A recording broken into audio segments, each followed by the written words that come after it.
We all have plateaus, but if you are about to throw in the towel, then you need to look at these 3 areas I'm about to talk you through so you can figure out where it is you're going wrong. Now, whether you track calories or not, if progress has completely come to a standstill, then fine, we need to start looking at where you could be going wrong. First things first, are you actually having a plateau right now?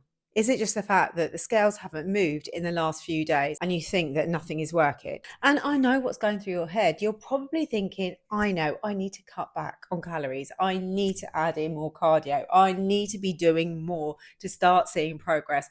But before you do that, I am going to tell you why this doesn't work, because doing more isn't always the answer. When you are already working out 3 to 4 times a week, when you're already hitting 8 to 12,000 steps a day, when you are already doing some forms of cardio. Now, adding more to that isn't going to help you make faster progress, because what's going to happen is you're going to feel totally overwhelmed and you're going to feel frazzled. When that happens, you generally throw in the towel and pack it in and go, oh, it's too hard.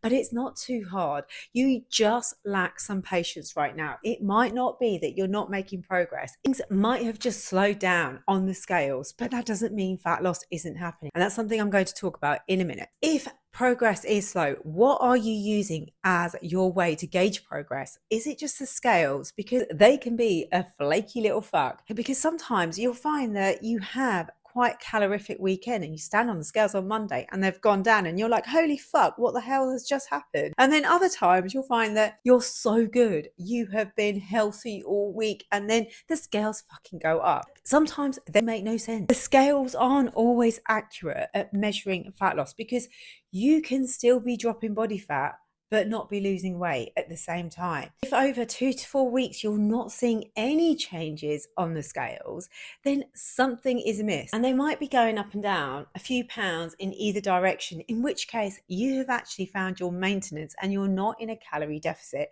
As annoying as that is, especially when you're putting in the effort. And this is why using just the scales to measure progress isn't going to help you in the long term. Yes, you can take progress pictures and take your measurements. Also think about how you feel in your body. Instead of only focusing on the scales, look at other ways to measure progress. Do you have more energy because you're sleeping better, you're eating better, you're moving more?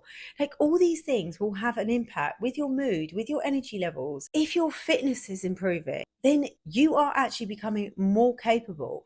And that is such a huge marker of progress. Look at your strength in the gym. Are you actually getting stronger? If you're building muscle, then that is a good thing, because as women, that's something that we want to be holding on to, especially post 30, when we tend to lose muscle mass.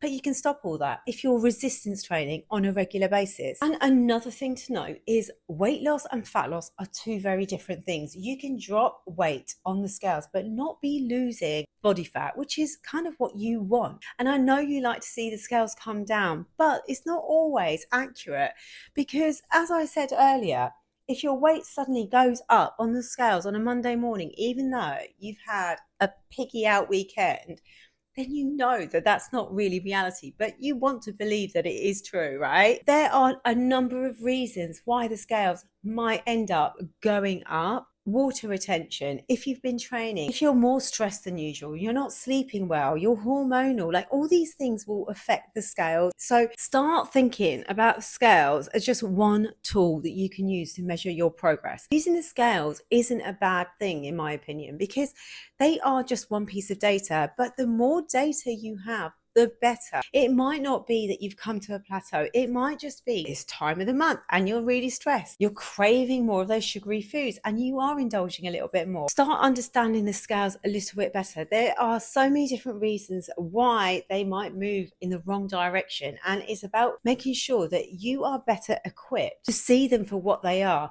rather than letting them dictate how you eat and move that day. Because if you're somebody who ends up seeing the scales go up and then you go on to cutting back calories and eating fuck all, that isn't going to help you in the long run if you want to lose weight and keep it off for good. And finally, complacency, because fat loss is such a boring goal to work towards that we do become complacent. It's so easy to start eating a little bit more than your energy needs. Sometimes we just need to pull ourselves up on it without being a dick to ourselves. So let me give you a couple of examples. Sometimes we get pretty close to our goal weight. What we might find is, oh, I actually don't feel as good as I thought I would when I got to this stage. And we might then start snacking a little bit more. Our portion sizes increase slightly, and we might end up having the extra glass of wine, a few more takeaways every single week. And all those little things won't make much of a difference week on week, but over time, they add up. It's like interest, it builds up. So what you do today actually won't have much of an impact in terms of fat loss tomorrow or the next day or even next week. However, by the end of the month, you will find that actually my clothes are starting to feel a little snug. I'm not feeling as good as I was. And that's because our eating habits have changed. We do have to get more honest with ourselves, and you don't have to start putting it down to lack of willpower or I always fail. This is something that I always do, because that isn't actually helpful. What we want to do is actually zoom out. Look at what we have going on. Like, is it the fact that you're stressed at the minute and you're turning to food a little bit more often? Is it that you have less time, so you are relying on convenience foods a little bit too much? Are you just picking and grazing because you're not actually planning your meals ahead?